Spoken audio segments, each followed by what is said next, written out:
Hey there all, welcome back to another installment of Speaking of Sundara, where I sit down and I talk with all of you about my fantasy RPG setting, Sundara, Dawn of a New Age. Also, apologies in advance, I appear to be under siege by construction, so if you hear weird noises in the background, just know that I've done dozens of takes already and they just keep interrupting me. But, with that said, I wanted to take a moment and talk about something a little smaller scale than I have been on this series so far, because I've been touching on really big themes, really big concepts, things like the Prim, deities, alignment, morality across the setting, and I wanted to kind of take it down a little bit. So I thought I'd rewind back to the second release that I had in the original Cities of Sundara line, which was Moüd, City of Bones. And if you haven't come across it yet, well, settle in. Maybe you'll find it interesting. So, elevator pitch for anyone who hasn't come across it and doesn't want to just click the link below to see the preview. Moüd is a city in the middle of a blasted desert. It was abandoned, lost to myth and legend. It was considered a cursed place that no one went until a couple hundred years ago when it was found by the guild known as the Silver Wraiths, made up entirely of necromancers. And they, using their arts and their minions, reclaimed the city from the desert and have brought it to life once again, as necromancers are wont to do. And I'll be the first to admit, city run by necromancers, not a hugely original thing in RPGs. Most worlds have at least a couple of them. But there are a couple of things that I feel makes Moüd unique, and I wanted to sort of talk about them, give people a more nuanced take before they just moved on to something else without really considering it. And the first part of it, which I think is very important to think about, is that this was the first time I made it very clear to the audience that Sundara was a setting without alignment in it. And since it was made largely for the original Pathfinder rule set, that is a huge deal because necromancy as an art form, while it might not be universally evil, has some of the highest percentages of spells with that capital E tag on them. And so, in Sundara, if you're playing a necromancer or just a character who uses necromancy, as they're not always the same thing, you now have access to all of those fun toys and tools that you normally wouldn't be able to purchase unless your game master was willing to allow your alignment to slip down the chart.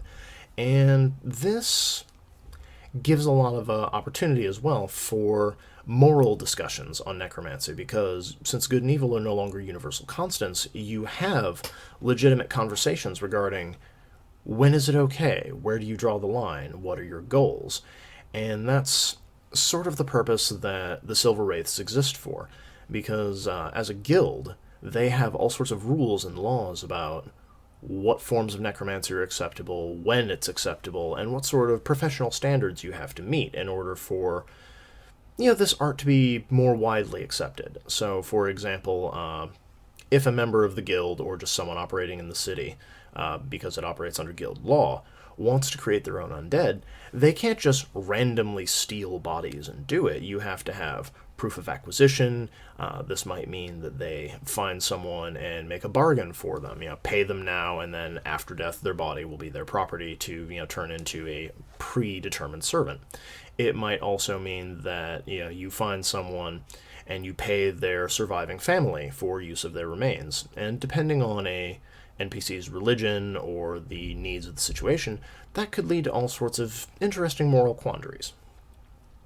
But beyond just allowing players to mess around with that idea, Moüd also has a couple of fun installments that I think added to the game and provided some additional fun flavor, both for players and game masters alike to mess around with. And the first among those is a very optional rule set of, I made it very clear, it's in big bold print in the supplement, of this is just an add-on. You don't have to use it, but if you want to, it's here. And it's because removing that alignment question, that worry that you might somehow be corrupted by just breaking the laws of nature and reanimating the corpses of the dead, since that's no longer an issue, I wanted to keep something that had that flavor that made necromancy feel dangerous, even if it wasn't evil. Sort of like dealing with a radioactive substance of, you can do great things with it, but if you're not careful and if you don't use the right protection, it can have long-lasting effects on you, and it might even kill you. And to that end, I created a system, what I call Necromantic Taint. And the idea is that when you dip into most necromantic energies, you're dealing with negative energy. And since most practitioners are alive, that can have some really unfortunate side effects on them. And it doesn't do anything immediate. It doesn't really penalize you for playing a necromancer. But it can have cosmetic effects on you that can lead to social repercussions throughout the game's setting, or it can just make you look weird. And there's that image that necromancers always have, the black robes and the white hair and the sunken eyes, and they're just wasting away. And the reason for that is you're essentially playing with something that is antithetical to life. And so you need to space it out, you need to use proper protection, which is laid out in the system for those who are curious and want to give it a closer look.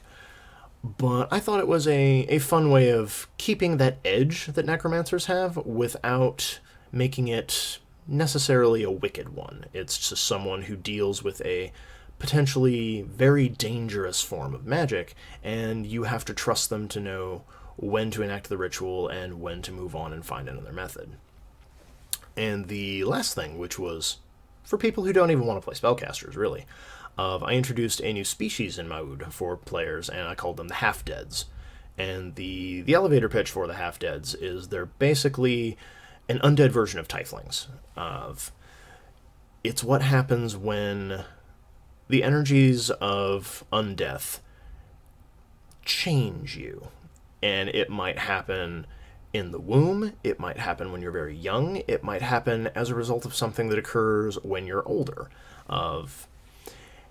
No one really knows, is the unfortunate thing about the Half-Deads. There's been a lot of study of them by arcane scholars, and no one's certain what will and won't lead to it. There are lots of old wives' tales and local superstitions that children born in a graveyard will, be tainted by the dead. There are stories about how if you don't take, proper procedures, if you have children out of wedlock, if you aren't careful during a birthing process, then stillborn children might refuse to go to the other side and they'll force themselves back into the world. There are also incidents where individuals have been involved in war zones and they've made the necessary saves against powerful necromancy spells, and it just took root in them and started to change them. There's also documented cases where individuals were trying to resurrect someone and it didn't quite take, and it led to this new and interesting creature.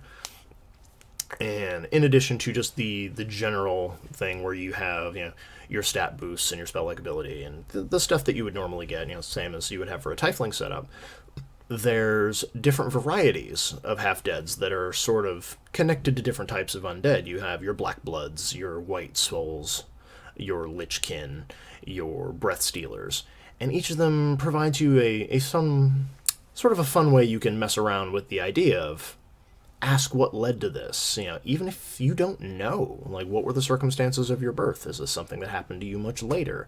Is this something that just happened to you, and part of your reason you became an adventurer is it was just really awkward staying back around your village and everyone just giving you that side eye? And there's all sorts of fun things you can do with them. The Half-Deads do show up in later books, but this is where the seed for them was planted. And that's sort of my short take as to why I think folks should check out Moüd. In addition, the supplement also gives you a full map of the city, a district-by-district breakdown. There's some fun little historical mysteries that have the answers in the back of the book for storytellers who are just looking for something fun to do with their next game. Handfuls of NPCs, full history of the setting, all that good stuff. So check it out. If you like it, consider looking at the other Cities of Sundara Splat books that are out. And tell your friends, leave reviews, let everybody know. Links should be down below for anyone who wants to grab a copy. And that's all for that. So if there's another topic folks would like to see me talk about, if you have questions or concerns about the setting that I haven't addressed yet, leave them in the comments below. Let me know what you want to see more of. And I'll talk to you next time. Happy gaming, everybody.